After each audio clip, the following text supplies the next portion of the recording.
Ah, t'es là. Voilà. Qu'est-ce que je faisais? Bah rien, comme d'habitude, tu penses. Tu penses. Non, non, traite de plaisanterie. J'étais en train de... Bah, écoute, je vais te montrer. Excuse-moi. Là, c'est mieux. Attends.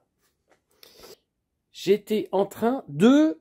toujours sur le 4 cylindres turbo, tu penses. Regarde, j'ai commencé à faire ma sortie collecteur vers la future entrée turbo. Alors tu vas me dire, oui, bah ça avance, regarde. Hop. Là, ce que je vais faire, par exemple, tac. Pour l'instant, je vais faire que pointer. Attends, parce que je regarde un peu partout à la fois. Tu vois, tac, je vais mettre ça comme ça. Je vais faire pointer. Et puis après, il y aura le deuxième qui arrive là. Donc, j'étais en train de positionner, orienter, zoner, t'appelleras ça comme tu veux, pour savoir comment je vais faire. Alors là, tu vois pas très bien. Tu vois même pas grand-chose. Alors, il faut essayer d'orienter. Attends, je vais faire un truc. Voilà. Il faut essayer d'organiser ce merdier dans le compartiment moteur. Alors certains m'ont dit pourquoi l'alternateur tu l'as pas mis de ce côté-là. Alors de ce côté-là c'est plus compliqué. Je me retrouve toujours avec le berceau. Alors pourquoi pas vachement haut? Ben, vachement haut, il y a tout le système d'injection là qui est là. C'est pas, j'ai encore moins de recul. C'est pas mieux. Tu vois là par exemple l'échappement il dégage. Et la mettre là, ça posait encore plus de problèmes, sachant qu'après il va y avoir de la durite de surale. Alors pour l'instant l'alternateur on l'a laissé là. Je peux encore modifier légèrement, on avisera et on y mettra la courroie, etc. Donc comme je te dis, il faut voir comment on va faire pour mettre les choses, parce que il y a également le positionnement du turbo. Il va falloir penser à béquiller le turbo comme je t'ai expliqué, et là ça va être compliqué, mais on va y arriver. On va faire, par exemple, j'ai été chercher de la petite pièce comme ça, de la petite pièce comme ça. Avec ça, on va réussir à béquiller le bordel. Il va falloir qu'on pense au circuit, pardon. Il va falloir qu'on pense au positionnement du turbo. Ça, c'est en cours. À la limite, ça va. Mais il va falloir penser à son alimentation en huile, par où on va faire passer et par quel type de raccord. Parce que là, je t'explique qu'il y a une galère monstre.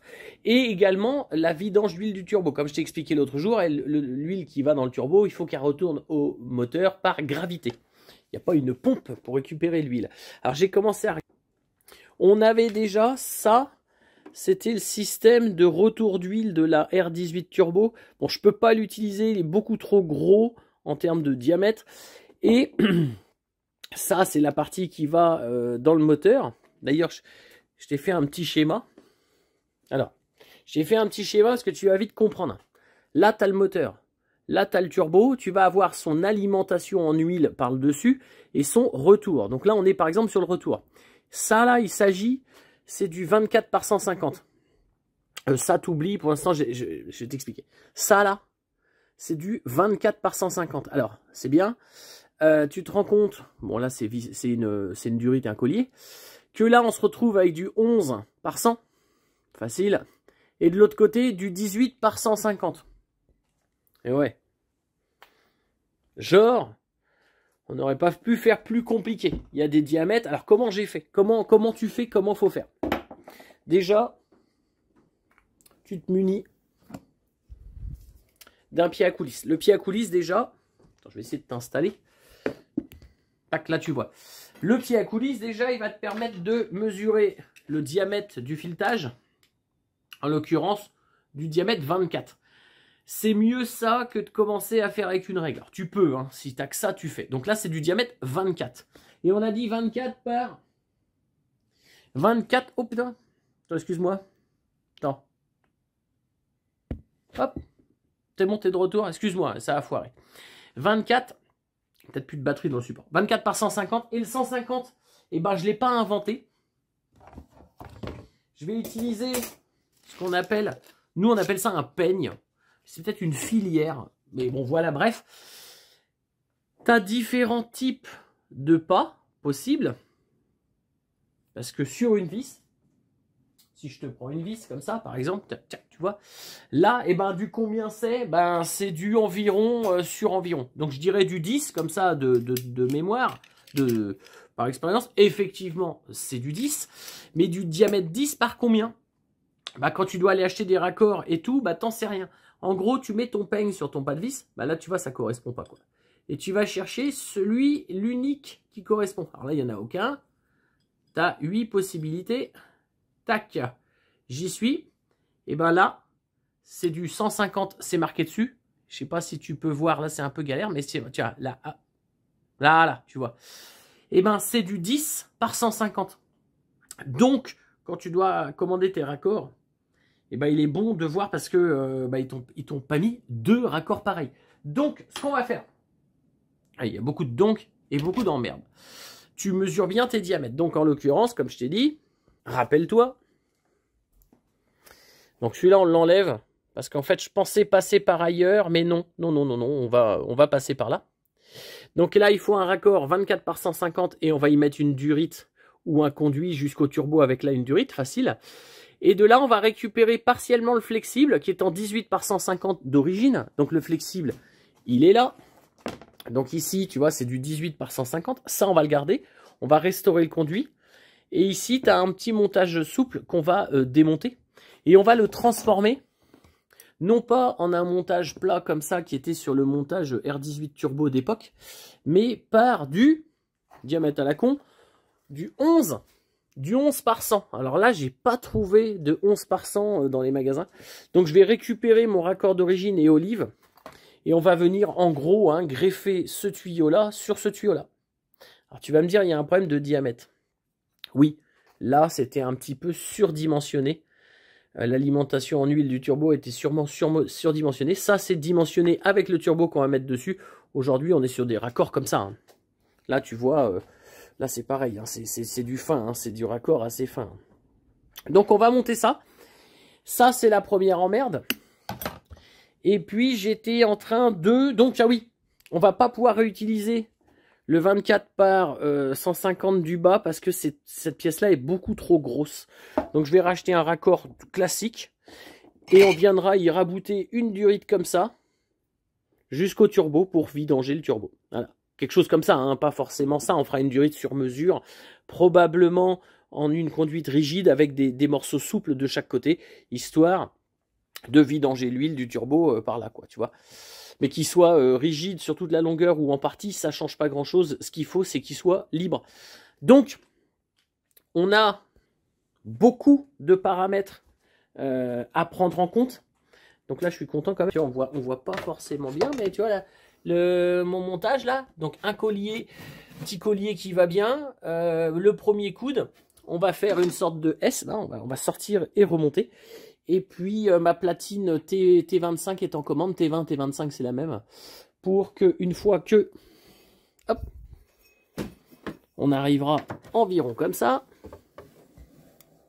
tac, et là on viendra y mettre la platine T25, histoire de raccorder le turbo.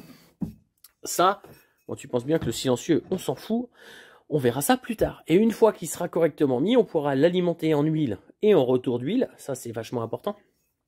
Et on verra pour loger cet échangeur de turbo probablement dans la conduite ici, ou alors on avisera si ça va pas, on avisera. Et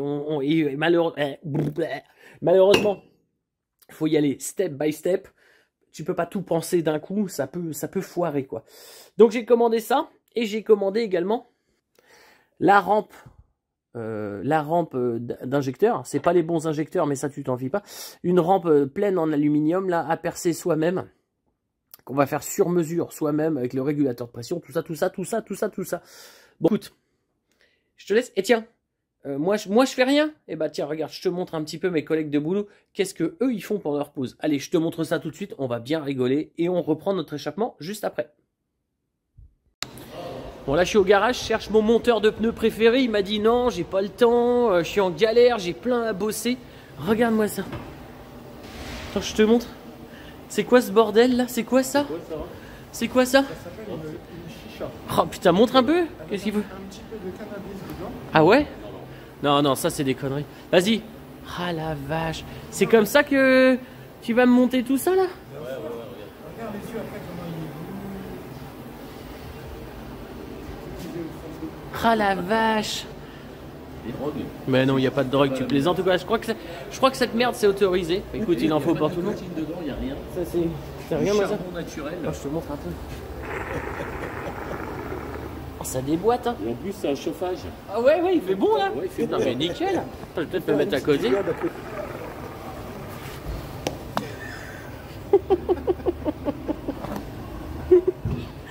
Eh, je te jure, on croirait rêver. On croirait rêver. Oh merde. Ça c'est pas moi. T'aimes pas? Tes clés.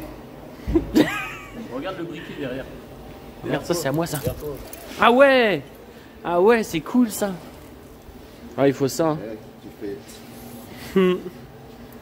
Bon, et mis à part, et vous avez bossé à midi ou quoi? Oh la vache. Je vais peut-être m'acheter un comme ça, je vais voir. Ça y est. On est de retour dans notre atelier. Atelier maison, tu penses bien? Arrêtez de bricoler ces bagnoles de merde de l'autre côté. Non, je plaisante. Et bah écoute, j'ai pointé le... Attends, je te montre. J'ai pointé la partie d'échappement. Petite illusion d'optique, là je n'ai pas ma bride de turbo. Alors attends, ça on va le pousser, tu vois, ça sert à rien. Alors, avec un petit peu d'éclairage. Donc, là on a quelque chose de pas mal. Voilà, c'est bon, on va y arriver. On a quelque chose de pas mal, le 4 en 1, tout ça c'est raccordé. Et je suis assez content du montage. Donc on va dire une rotule ici sur collier qui est 360 degrés, ça c'est de la balle. Tout pour l'instant, les coudes là, ils sont que pointés parce que je vais finir le montage définitif. Et si c'est pur montage, si ça va bien, on fera une soudure, on va essayer de faire une belle soudure tout autour. C'est pas gagné d'avance. Donc, j'attends toujours ma bride. J'ai pris du retard. C'est les fêtes. Il y a mon projet là qui me prend, mon projet parallèle que je te parlerai bientôt, qui me prend du temps. Bon, c'est pas une bagnole. Je t'en parlerai. Ça coûte quand même du pognon, sinon plus. De toute façon, qu'est-ce qui coûte pas, hein? Tout coûte, tu penses bien. Donc, j'ai pris du retard pour commander la bride T2. Alors T2 c'est la taille du turbo. T3 c'est plus gros que T2 évidemment. Et la bride est la même, que ça soit un T2, un T25 ou un T28. On conserve les anthrax. Les anthrax ici sont les mêmes. Après, tu passes en T3, c'est beaucoup plus gros. Alors un gros turbo c'est bien, mais ça va nous faire chier la bite, donc on va y aller comme ça. Pour l'instant on y va comme ça, ça c'est un turbo qui, à mon avis, va faire l'affaire. Il est un petit peu de travers, tout ça c'est normal, c'est pas mal. Et là j'étais en train de regarder comment on va faire, parce que j'aimerais bien conserver une partie du tuyau d'alimentation en huile d'origine. Alors normalement il allait au-dessus du turbo, donc c'est pour ça qu'il est dimensionné pour aller vers là. Et que maintenant il va falloir aller là-bas. Donc bon, t'inquiète pas, on va trouver une solution, on va intervenir. Alors, dire les raccords, tu vois, j'ai regardé tout ce qui est raccord dash 4, dash 6, dash 8, dash 10, bref, les raccords dash, ce sont des types de raccords hydrauliques. Ce sont vraiment des raccords de qualité. Tu trouves de tout, des adaptateurs, métriques, dash, UN, tu trouves de tout. Bon, par contre, ça rentre pas dans notre cahier des charges, parce que rappelle-toi, j'avais demandé pour mon Alpine pourri, celle-ci présente, qu'on fasse quelque chose, pas de merde. Attention, hein, j'ai pas dit quelque chose de merde. J'ai dit qu'il fallait qu'on ait un cahier des charges fiable, qualité, pas cher. Donc ça oblige à faire des choix et de partir sur de la pièce d'occasion ou des pièces faites main, etc. Pas pour tout. Je pense bien, je vais pas me fabriquer un turbo à la main, quoi. Mais il y a certaines pièces, la gestion, je vais la prendre neuve et je vais prendre un truc de qualité. Mais je vais pas tout prendre en neuf. C'est pour ça que y a des choses que je fais moi-même, les raccords, les machins. C'est le cahier des charges. J'aurais eu qu'une bagnole à gérer, voilà. Mais je te rappelle qu'il y en a 2 autres à gérer, plus la Mercos pour rouler tous les jours, plus la voiture à madame, tu penses bien, plus le bateau, voilà, tu vois. Donc, c'est le cahier des charges qui est comme ça, on va s'y adapter. Donc le tuyau en alimentation en huile du turbo, je vais le faire maison. On va y arriver, voilà. Il ne sera pas en raccord anodisé bleu ou rouge. Enfin ça, on s'en bat les couilles. Il faut que ça marche. Le but, c'est fiable, pas cher. Et c'est déjà pas mal. Fiable et pas cher, en général, quand tu vois aujourd'hui, c'est cher et pas fiable. Donc ils t'ont fait l'autre. Bah, moi, je vais faire fiable et pas cher. Et oui, oui, c'est comme ça. Bon bah écoute, merci, tu vois, ça avance doucement mais sûrement parce que ben on est sur, tu vois, on regarde, hop, attends, je vais te montrer comme ça. Il y a des pièces, je démonte, je vois qu'est-ce que je vais utiliser, le système d'injection ici. Voilà, il y a plein de choses. Donc tout ça, ça prend du temps, tu penses bien. Mais on va faire les choses bien. Et ben on s'était dit un essai en avril. Ben, pourquoi pas, hein? Pourquoi pas.